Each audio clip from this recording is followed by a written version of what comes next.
अस्सलाम वालेकुम, मैं हूं सईद अब्बास। तो आज हम बात करेंगे ड्रामा मेरी जिंदगी है। तो आज मैं आपको बताऊंगा कि ये ड्रामा पूरा का पूरा इलॉजिकल है, इसकी कोई मंतक नहीं बनती, कोई तुक नहीं बनती। इस ड्रामे की अगर मैं ये कहूँ ना कि कोई कहानी नहीं है तो मेरी बात ये गलत नहीं होगी, और आज मैं ये साबित करूंगा। इस ड्रामे के अंदर कुछ ऐसे किरदार हैं जो कि चवल तरीन है, यानी वो कहते हैं ना कि पटड़ी से उतर चुका है ये ड्रामा। इसके अंदर अब बौंगियां मारी जा रही हैं। ये ड्रामा आज से 10 एपिसोड पहले काफी बेहतर था, लेकिन अब इसकी जो स्टोरी है उसके न सर है ना पाँव है। इस ड्रामे के दो रोल जो कि मुझे लगता है, एक कामयार का रोल है और एक आयरा के बाप का। ये दोनों रोल चवल तरीन रोल है, और मैं अभी आपको बताऊंगा कि मैं ऐसा क्यों कह रहा हूँ। सबसे पहले कामयार की बात करते हैं। कामयार ये कहता है आयरा को कि मैं आपको इस घर में इसलिए मैंने रखा हुआ है क्योंकि आपके पास कहीं और जाने की जगह नहीं है, यानी माँ बाप के घर तुम जा नहीं सकती, तो मैंने तुम्हें इसलिए रखा हुआ है। इतनी गिरी हुई और घटिया बात की कामयार ने आयरा से कि आप ये चीजें उस पे ये एक्सपेक्ट कर रहे थे कि ये ऐसी भी बातें करेगा आयरा के साथ जिसको ये मानता है कि ये मेरी जिंदगी है। आप जरा इमेजिन करो, कहता है जब मैं उसको देखता हूँ ना आयरा को, तो मुझे वो मंजर याद आते हैं जब मेरा निकाह हो रहा था और इसने मुझे धक्के देके घर से निकाल दिया। मुझे नफरत है, मैं मजबूर हूँ, मैं बेबस हूँ। उसकी दादों ने बेसिकली बहुत अच्छी बातें की। उसने उसको बड़ा समझाया कि देखो, वो अपने माँ बाप को छोड़कर, अपने सारे कीमती रिश्ते छोड़कर वो तुम्हारे पास आई है, तो तुम उसका मान रखो। लेकिन वो कहता है कि अब मेरे बस में नहीं है, कोशिश कर रहा हूँ। भाई इतना भी क्या बड़ा गुनाह हो गया कामयार साहब, आप फारिया को भूल गए जिसकी वजह से ये सब कुछ हुआ, जिसने तुम्हारी वीडियो बनवाई, जिसने तुम्हारी वीडियो लीक की, जिसने तुम्हारा निकाह होने से पहले ही खत्म कर दिया। अब वही फारिया उसको फोर्स कर रही है कि तुम आयरा को छोड़कर मेरे से शादी करो। और वो फारिया अकेली नहीं है, आपको ये बता दूं, फारिया के साथ कामयार की माँ भी है, क्योंकि कामयार के माँ बाप ने हमेशा पैसे को तरजीह दी है और उनको लगता है कि अगर हम अपने बेटे की शादी अब फारिया से करवा देते हैं तो हमारा बिजनेस बढ़ जाएगा। ये समझ रहे हो बात?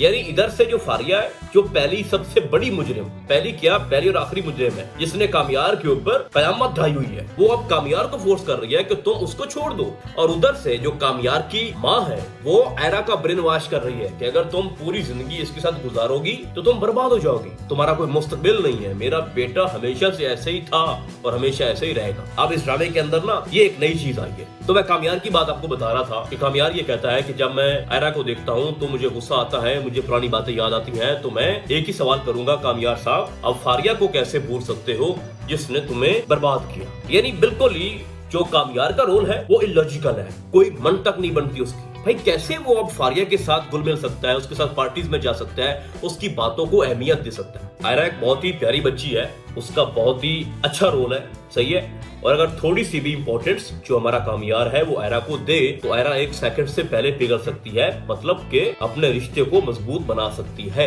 लेकिन कामयार जो है वो मुसलसल गिरता जा रहा है। अब मैं आपको बताऊंगा कि आगे कामयार क्या करने वाला है। थोड़ा सा डिस्कस करते हैं आयरा के बाप को। दादो जी की तबीयत खराब होती है और पूरे शहर के अंदर कोई ऐसा डॉक्टर नहीं होता, और हल्का सा हाईलाइट किया भी है कामयार ने कि अगर मेरी दादी का जो डॉक्टर है वो किसी बाहर मुल्क में ना होता तो मैं कभी भी आपके बाप के पास इसको ना लेके जाता। वहां जाते हैं बजाय कि तुम अपना फर्ज पूरा करो, तुम डॉक्टर हो, तुम्हारे पास कोई भी आए, तुमने अपना फर्ज पूरा करना है। वो वहां पर कहता है कि ये मेरी बेटी नहीं है और ऐसे डील कर रहा है अपनी बेटी को जैसे वो उसके सामने कोई विलन खड़ी हो। यार तुम्हारी बेटी है, अगर वो अपनी दादों को तुम्हारे पास लेके आ गई है तो तुम जिताओ भी नहीं, जनरली आप उसका इलाज करो, चेकअप करो। कि जनाब वो शुरू हो गया कि तुम खुद डॉक्टर थी, तुम्हें कुछ नहीं पता था कि तुमने क्या करना है, और फिर बार बार कामयार की दादों के सामने ये कहना कि ये मेरी बेटी नहीं है, अब आप लोग यहाँ से जाओगे या मैं खुद ही अपनी क्लिनिक छोड़ के चला जाऊं। भाई अगर पूरे ड्रामे के अंदर 30 एपिसोड के अंदर अगर पहली बार आपको किसी क्लिनिक के अंदर बिठाया गया है तो कम अज कम तमीज के साथ अपने पेशेंट से पेश आओ। वो आपका पर्सनल मामला है, उसको बाहर हल करो ना। तो वो मुझे जो सीन है ना बड़ा ही इमेच्योर लगा, जिसके बाद आपको दिखाया जाता है कि कामयार को बड़ा गुस्सा आता है कि आयरा अंदर से रो के बाहर निकली है। फिर वो अंदर आता है और एक बात बहुत अच्छी की वहाँ पे कामयार ने, उसने कहा कि ये पूरा का पूरा खानदान जो है वो ज़हनी मरीज लगता है। वो बात उसने ठीक की। जो हालत वहाँ पे आयरा के बाप की दिखाई गई है उसके हवाले से कामयार ने बिल्कुल ठीक बोला। लेकिन अभी यहाँ पर बात रुकी नहीं है। मैं समझता हूँ कि बहुत ही स्टूपिड सीन था वो क्लिनिक वाला। फिर वो अपने घर आता है, जो आयरा के वालिद साहब, दिखाया जाता है कि उसे नींद नहीं आ रही होती। फिर उसकी बीवी उसे पूछती है कि तुम क्या सोच रहे हो, तुम्हारे माइंड में क्या चल रहा है। जिसके बाद उसका जो रिएक्शन था वो ऐसा था कि जैसे मैंने आपको पहले बताया कि उसको लगता है कि मेरे सामने मेरी बेटी नहीं है बल्कि कोई विलन खड़ी है और मैंने दुश्मनी निभानी है। उसका लहजा, उसके बात करने का अंदाज बिल्कुल ही एक बाप पे सूट नहीं कर रहा। आप खामोशी अख्तियार करें। अगर आपको लगता है कि आपकी बेटी ने आपके साथ बेवफाई की है आपकी इज्जत को रोंदा है तो आप खामोश हो जाए, बजाय इसके कि आप हर जगह ढिढोरा पीटते रहे कि मेरा और मेरी बेटी के साथ कोई लिंक नहीं है, हम दोनों में कोई रिश्ता नहीं है। तो मैं समझता हूँ कि लेटेस्ट एपिसोड के सबसे चवलतरीन और बेकार जो सीन थे, या मैं ये कहूँ कि बेकार रोल हो चुके हैं, वो कामयार और एरा के बाप के हैं। और अब जब मैंने टीजर देखा तो उसके अंदर तो भाई कमाल ही हो गया। यानी फारिया अब इस काबिल हो चुकी है कि वो अब कामयार को ये समझाए कि तुमने एरा के साथ रहना है या नहीं रहना। हाउ कैन यू इमेजिन भाई, यानी तुम्हें गुस्सा फुल है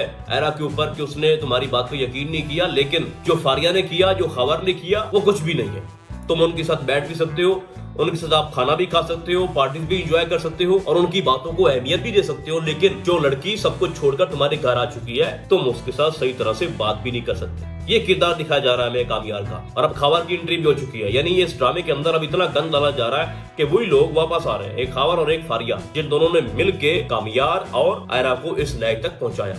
अब खबर कह रहा है कि मुझे लगता है कि तुम वहां पे खुश नहीं हो। अब उसकी मीटिंग दिखाई जा रही है बार बार एरा से, क्योंकि उसकी माँ की जो तबीयत है वो खराब हो चुकी है और सेम हॉस्पिटल के अंदर वो एडमिट है। यानी अब उनकी मुलाकात होती रहेगी। उधर से जो फारिया है और उसकी जो दोस्त है जो कामयार की माँ है, वो दोनों मिलके उन दोनों का ब्रेन वॉश करेंगे कि आप लोग अलग हो जाओ, आप लोग इकट्ठे नहीं रह सकते। और इधर से जो खबर है वो अपनी गेम चलाएगा कि तुम उससे रह नहीं सकती, तुम खुश नहीं हो और मैं आज भी आपके लिए इंतजार कर रहा हूँ। यानी दोनों मुजरिम लोग जिन्होंने इतना बड़ा कांड किया, एक लड़की को हायर किया, उसके दिमाग में फतूर डाला और कहा कि तुम लेट जाओ कामयार के साथ, फिर वीडियो बनाई।